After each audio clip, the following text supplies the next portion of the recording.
बारे में तो पहले से इल्म था कि माइनॉरिटीज़ का जो वोट है, ख़ासतौर पर मुसलमानों का जो वोट है, वो कांग्रेस की तरफ पहले से ही था।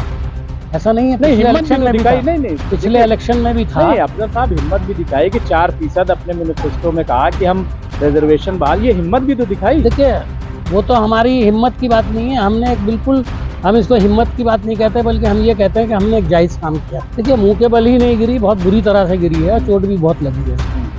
मैं तो ये कहूँगा कि आने वाले वक्त के अंदर अब चुनाव को इसी ढंग से हम लड़ेंगे।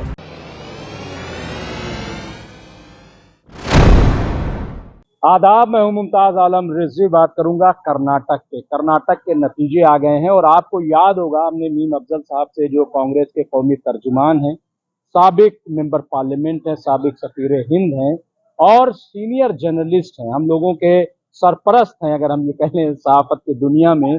और इन्होंने अभी नतीजे से पहले कह दिया था कि कर्नाटक में हम थम मेजोरिटी से जीत रहे हैं, यानी प्रचंड बहुमत से। और आज वो नतीजे सामने आ गए। हम बात करेंगे। मीम अफजल साहब, आपने पहले ही पेशीन गोई कर दी थी कि कर्नाटक में हम जीत रहे हैं, आप जीत गए हैं, कैसे कहेंगे? देखिए, मैंने जो बात कही थी वो तो दिल से कही थी और इन्फॉर्मेशन की बुनियाद पर कही थी। मैंने लेकिन एक बात नहीं कही थी उस वक्त। आप कह दीजिए। अब इसलिए कह रहा हूँ कि अब तो उसका मौका निकल गया, वरना उस तरफ तवज्जो हो जाती शायद। हाँ।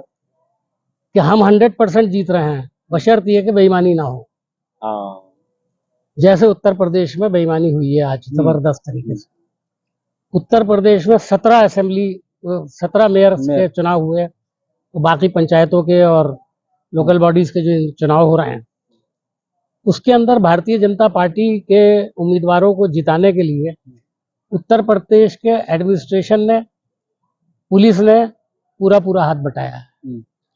वहां बहुत सी जगहों पर चेकिंग के नाम पर देर की गई, लोगों को वोट डालने से महरूम रखा गया।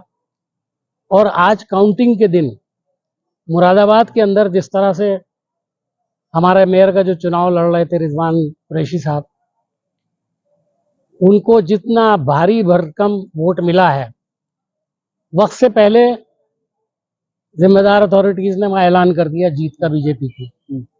हालांकि वो जीत 3,500 वोट की थी।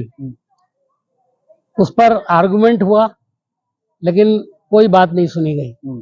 पुलिस को बुला लिया गया और कह दिया गया कि आप अपना यहाँ से तामझाम उठा के निकल जाइए, बस ऐलान हो चुका। और बीजेपी का नहीं, कई उम्मीदवारों को तो पिटाई की गई। वो सब भी हो, मैं तो बता ही रहा था आपको। ये तो वो जगह थी जहां पर हम 100%, यानी नंबर 1 सीट हमारी अगर कह सकते हैं कांग्रेस की कोई थी इस पूरे मेयर के चुनाव में, तो मुरादाबाद थी। वहां पर यह हाल हुआ है। लेकिन जाहिर है कर्नाटक के अंदर हमारी लीडरशिप भी बहुत मजबूत थी। दूसरी बात ये मैं कहूंगा कि कर्नाटक के अंदर इस बार जो कांग्रेस ने चुनाव लड़ा है, उसमें जहां हमारे तमाम लीडरों का बहुत बड़ा रोल है, चाहे वो राहुल जी हों, चाहे प्रियंका गांधी जी हों, चाहे मल्लिकार्जुन खड़गे जी हों, यहाँ तक के सोनिया जी भी वहां चली गई थी, उन्होंने भी जाके प्रचार किया।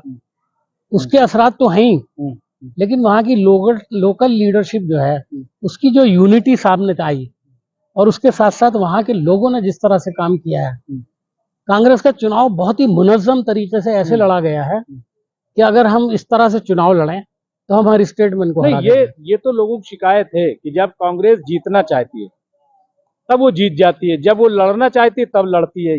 ये क्या बात है?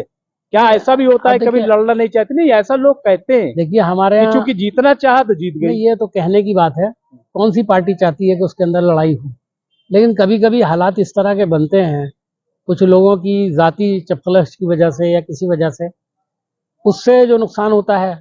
लेकिन उसके साथ साथ ये सब चीजें मिलके एक माहौल बनता है कि नहीं, हमें ये चुनाव लड़ाना है, तो बहुत अच्छे ढंग से लड़ाना है, और वो चुनाव लड़ाया जाता है फिर अच्छे ढंग से। और अगर हवा दिखाई भी दे रही हो, जाहिर है कि इस वक्त मुद्दों पर चुनाव हम लड़ रहे थे। हमने भारतीय जनता पार्टी की तरह से जज्बाती बातें नहीं की वहां पर, और एक दो चीजों को लेकर के कंट्रोवर्सी भी क्रिएट करने की कोशिश। लेकिन कर्नाटक के आवाम जो है बड़े समझदार लोग हैं, खासतौर पर पढ़ा लिखा तबका वहाँ बहुत है, वो इस तरह की बातों में आने वाला नहीं है। और उसने साबित कर दिया कि वो नहीं आएगा। नहीं, ये जो मुस्लिम बिल्कुल से गया है कांग्रेस की तरफ, इसको कैसे आप देखते हैं? क्या ये एक कांग्रेस की कामयाबी नहीं, क्योंकि जो वोट आप परसेंटेज बढ़े, देखिए बीजेपी का बहुत मामूली कम हुआ है, यानी 1%, लेकिन कांग्रेस का जो बढ़ा है वो 5% के करीब बढ़ा है, और जेडीएस का कम हुआ है, यानी जेडीएस का जो मुस्लिम वोट था, जैसे कि 2022 में समाजवादी में सब मुसलमान चला गया था और बीएसपी जो है बिल्कुल, तो क्या ये जो मुस्लिम का वोट गया है? देखिए, हमें इसके बारे में तो पहले से इल्म था कि माइनॉरिटीज का जो वोट है, खासतौर पर मुसलमानों का जो वोट है, वो कांग्रेस की तरफ पहले से ही था।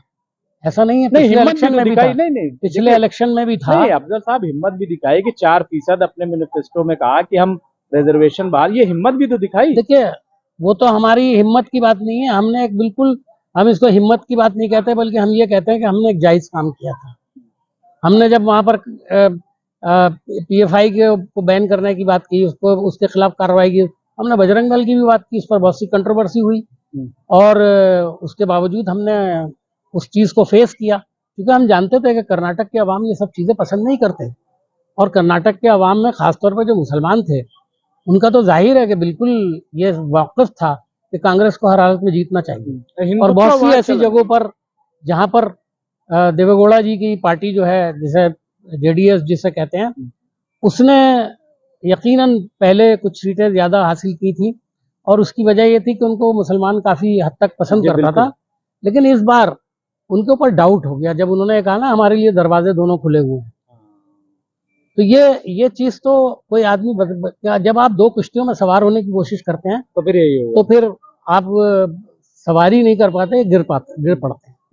तो वही हुआ कि जेडीएस को उसका नुकसान उठाना पड़ा। तो बहरहाल ये जो हिंदुत्व, आखिरी सवाल की जो हिंदुत्व की राजनीति वहां पे करने की कोशिश की गई, क्या मुंह के बल बीजेपी नहीं गिर गई? देखिए, मुंह के बल ही नहीं गिरी, बहुत बुरी तरह से गिरी है, चोट भी बहुत लगी है उसको।